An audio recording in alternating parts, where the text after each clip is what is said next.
فہد بھائی کوئی سوال تھا آپ کا؟ یہ سو رہا ہے. جی السلام علیکم. علیکم السلام. جاگ جاؤ بھائی. کیسے ہیں آپ؟ طبیعت ٹھیک ہے؟ اللہ تعالیٰ کا احسان ہے جی. اچھا وہ آپ سے نا کچھ دن تو نہیں، کچھ سال پہلے، میرے خیال سے 2 سال پہلے بات تھی فدق کے حوالے سے. تو ایک بات ذرا تھی کنفیوژن میں، وہ ذرا آپ سے شیئر کر دوں. جی آپ یہ کہتے ہیں کہ سورہ حشر میں جو اللہ پاک نے وہ حصے کیے ہوئے ما افاء اللہ علی رسولہ، تو آپ یہ کہتے ہیں کہ یہ اس آیت کے حصے ہیں جو جنگ سے آتے ہیں. اہل سنت یہ کہتی ہے کہ یہ وہ حصے ہیں جو بنا جنگ کے آتے ہیں. تو آپ مجھے یہ بتائیں کہ جو مال غنیمت میں ہوتے ہیں بھائی اس کے ہوتے دو ہیں 5 آیتیں ہیں نا، 2 آیتیں وہاں پہ. ایک نہیں آیا ہے. یہ آیا جنگ کے متعلق ہے، ایک آیا بغیر جنگ کے ہے نا. میری بات تو سننے سر، سمجھ گیا میں آپ کی بات. یہی بات تو پچھلی بار آپ نے بتائی تھی. میں یہ آپ سے یہ کہہ رہا ہوں کہ جو جنگ سے آتی ہے اس میں حصے کتنے ہوتے ہیں، پہلے مجھے آپ یہ بتائیں. 5 حصے ہوتے ہیں نا؟ اس میں 5 حصے ہوتے ہیں. ٹھیک ہے جی، آپ نے کہا جیسے کہ 5 حصے ہوتے ہیں. اب آپ مجھے یہ بتائیں کہ یہ آیت آپ پوری پڑھیں، 7ویں اور 8ویں پڑھیں، اور مجھے بتائیں کہ یہ 5 حصے ہیں یا 8 حصے ہیں. اس سے فدق پہ کوئی فرق نہیں پڑتا نا. فدق جنگ سے نہیں آیا تھا. فدق کے معاملے میں اس سے فرق نہیں پڑتا بھائی. 5 حصے ہیں یا 8 حصے، 5 حصے ہیں. لیکن آپ کہہ دو کہ بھائی وہ 8 حصے ہیں، اس سے فرق نہیں پڑتا. اس سے فرق فإن للہ خمسہ. دیکھیں 5 حصے بنتے ہیں، کیسے بنتے ہیں 5 حصے؟ اس میں 5واں، کیونکہ وہ اور اعلیٰ آیت ہے فإن للہ خمسہ ولرسولہ ولذی القربى والیتامى والمساکین. تو وہ دوسری آیت ہے، وہ یہ آیت نہیں ہے. لیکن فدق کے معاملے میں یہ لاگو نہیں ہوتا، کیونکہ فدق جنگ سے نہیں آیا تھا نا ہاتھ میں. فدق جو تھا وہ بغیر جنگ کے ہاتھ آیا تھا، تو وہ خالص رسول صلی اللہ علیہ وسلم کا تھا. جی تو سر وہی تو عرض کر رہا ہوں کہ یہ جنگ سے نہیں آیا. جو بنا جنگ سے آیا ہے وہ آیت اس کے بارے میں اتری ہے کہ بنا جنگ کے جو مال ہے وہ کس کے حصے میں آئے گا. یہ اہل سنت کہتی ہے کہ یہ آیت کس پر ہے. نہیں، یہ جو بغیر جنگ کے آئے گا وہ صرف رسول صلی اللہ علیہ وسلم کا حق ہوگا نا، بغیر جنگ کے جو. ایسا کریں نا علی صاحب، یہ آپ ذرا مجھے یہ بتائیں کہ یہ جو ما افاء اللہ علی رسولہ، اس سے اگلی والی آیت بھی پڑھیں نا، یہ کس کے بارے میں؟ چلے آپ ہی بتا دیں. آپ کہتے ہیں مال فے کے دو بھائی دو ایک دیکھیں، جو آیا جنگ، دیکھیں جو مال غنیمت جنگ میں ہاتھ آ جاتی ہے نا، وہ تو فدق پہ لاگو ہی نہیں ہوتی، اس کو تو چھوڑیں. ٹھیک ہے، فدق پہ جنگ ہی نہیں ہوا. جو اس سے جو آیا نمبر 6 ہے کہ جو بغیر جنگ کے ہاتھ میں آیا ہے، وہ یہ ہے. آیا نمبر 6 صرف لاگو ہوگی فدق پہ. وما افا، وہ آپ پہلے بھی آئے تھے نا، وہ آپ نے بہت سب کو ادھر پہ وقوف بنایا تھا نا، یاد ہے؟ ہاں وہ یاد ہے آپ کو؟ بے وقوفی کی بات نہیں ہے. ہاں نہیں، آپ اب مجھے یاد آتا ہے. اس نے ادھر آیا تھا اور میں ان سے کوئی سوال کر رہا تھا، تو یہ جو ہے نا وہ ایک عجیب غریب، وہ سب بہت وہ مزاحیہ بن گیا تھا نا. اچھا وہ آیا یہ ہے بھائی، دیکھو ہاں آپ ساتھ ہیں مجھے پتہ ہے. دیکھو وما افاء اللہ علی رسولہ منہم فما اوجفتم علیہ من خیل ولا رکاب. جو اللہ نے رسول صلی اللہ علیہ وسلم کو عطا کیا ہے اور آپ لوگوں نے اس پر گھوڑوں کے ساتھ، سواروں کے ساتھ کوئی حملہ ہی نہیں کیا ہے، تو اس کا کیا حکم ہے؟ ولیکن اللہ یسلط رسولہ علی من یشاء. اللہ تعالیٰ نے اس کو، اپنے رسول صلی اللہ علیہ وسلم کو اس پہ مسلط کیا، یعنی پیغمبر کا حق ہے. واللہ علی کل شیء قدیر. اللہ ہر چیز پہ قادر ہے. سمجھ میں نا؟ تو یہ آیہ فرما رہا ہے کہ جو رسول صلی اللہ علیہ وسلم، جو مال بغیر جنگ کے ہاتھ آ جاتا ہے وہ خالص نبی صلی اللہ علیہ وسلم کا ہوتا ہے.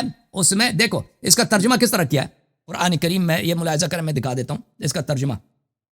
آپ کے مولوی صاحب نے، فتح جالندری صاحب نے، اور اے مسلمانوں، کیا فرمایا؟ اے مسلمانوں، جو مال اللہ نے اپنے پیغمبر کو ان لوگوں سے جنگ کے بغیر دلوایا ہے، اچھی طرح سے دیکھ لو، بغیر جنگ کے دلوایا، اس میں تمہارا کچھ حق نہیں، کیونکہ اس کے لیے تم نے نہ گھوڑے دوڑائے نہ اونٹ، لیکن اللہ اپنے پیغمبروں کو جن پر چاہتا ہے غالب کر دیتا ہے.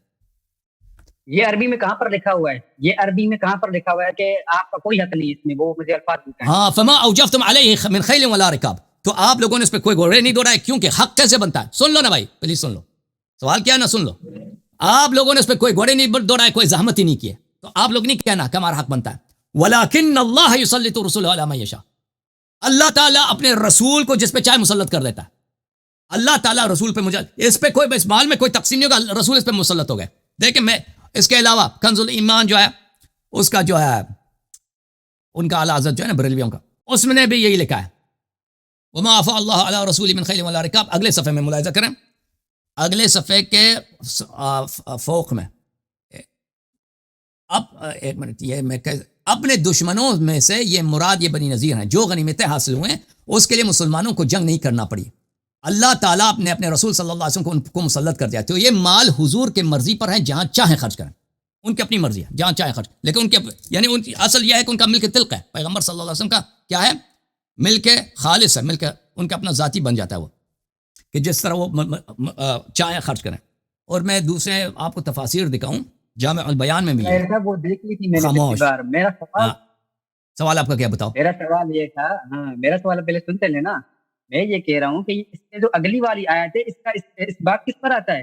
اور بھائی اگلی والی آیت کا فدق سے تعلق نہیں ہے. اگلی والی آیت وہ اس کے بس چھوڑ بھائی، تو آپ کو سمجھ نہیں آئے گی، آپ کو سمجھ آئے گی نہیں، ٹھیک ہے نا. آپ کوشش ہی نہ کریں، معاف کریے بھائی، بس ختم.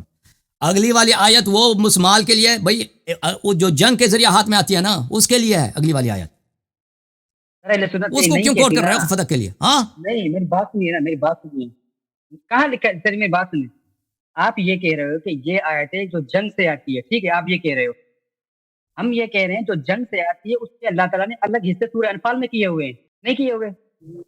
تو جو جنگ سے آتی ہاتھ میں آتی ہے وہ دیکھو، ہاں کی ہوئی، تو پھر کیا مطلب کیا؟ ہاں تو ایک منٹ، ٹھیک ہے، مجھے پڑھنے دے پوری، مجھے پڑھنے دے پوری ابھی، ٹھیک ہے پڑھوں، ٹھیک ہے.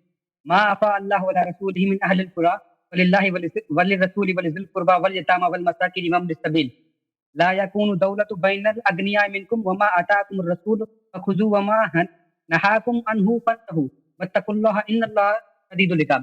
ٹھیک ہے، یہاں پر تو ہو گئے 4-5 حصے، ذی القربى والیتامى والمساکین وابن السبیل. جو سیمی آتے ہیں یہ سورہ انفال میں جو مال غنیمت میں آتا ہے جنگ سے. اب سن لیجیے گا.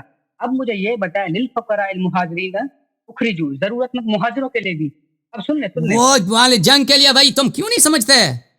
دو آیتیں ہیں، ایک فائی جنگ میں سے ہے، ایک فائی بغیر جنگ کا ہے نا. آپ کو یہ سمجھ نہیں آ رہی؟ جو بغیر جنگ کا ہے قرآن کہہ رہا ہے، جو بغیر جنگ کا ہے وہ رسول صلی اللہ علیہ وسلم کا ملک تلق ہے. ملاحظہ کرو، یہ کتاب ہے جامع البیان، شاہ دار الفکر. آپ کو آپ جب سنتے ہی نہیں ہیں تو کیا پتہ چلے نا. دو آیتیں، ایک جنگ کے لیے، ایک بغیر جنگ کے لیے. میرے بھائی بغیر جنگ والے کو تم جنگ والے میں اطلاق نہ کرو. جو بغیر جنگ کے ہے ملاحظہ، خاموش خاموش خاموش خاموش ملاحظہ کرو. یہ دیکھو قتادہ کا قول ہے، ایما قریۃ اعطت اللہ ورسولہ صلی اللہ علیہ وسلم فہی للہ ورسولہ. تو یہ دو آیتیں یہ کہہ رہی ہیں کہ جو قریہ اللہ اور رسول صلی اللہ علیہ وسلم کو ملے ہیں تو وہ اللہ اور رسول کے لیے خالص ہیں. وایما قریۃ فتح المسلمون عن وطن فإن للہ خمسہ ولرسولہ. جو مسلمان جنگ کے ذریعے فتح کریں تو اس کا خمس اللہ اور رسول صلی اللہ علیہ وسلم کے لیے ہوتا ہے، اور چوتھا حصہ وہ بقیہ غنیمت لمن قاتل علیہ، وہ بقیہ غنیمت ہوتی ہے. سمجھ میں آئی نا بات؟ یہ دو آیتیں مختلف آیتیں ہیں، ایک آیت نہیں ہے. ایک مال غنیمت کے لیے ہے جو جنگ کے ذریعے برس آتی ہے، ایک وہ مال غنیمت ہے بغیر جنگ کے وہ مصالحہ کے طور پہ ہاتھ میں آتی ہے. اوکے میرے بھائی، اب آپ کو یہ تو باتیں اردو تو سمجھ آتی نہیں ہے. ہاں نہیں آپ کے جواب وہی ہے، نہیں ہے نا. نہیں سر میری بات سنیے ابھی، ٹھیک ہے. نہیں بات یہ ہے کہ آپ نے نا پچھلی بار جب آپ یہ کہہ رہے تھے تو جب میں یہ آپ کے جو آرگیومنٹ ہے نا آپ جو ہے نا کسی اور کو جا کے کسی اپنے عالم کو لے کے آنا، اس آیات پہ مجھ سے گفتگو کریں. کسی اپنے عالم کو لے کے آؤ تاکہ اس کو میں توضیح دے دوں. کیونکہ پچھلے بھی آپ کے ساتھ یہی ہوا تھا نا، آپ کو 100 مرتبہ سمجھایا تب پھر بھی آپ وہ سب کے لیے آپ جوک بن گئے. یہ کہاں گئے مفتی نے بات کرنی ہے؟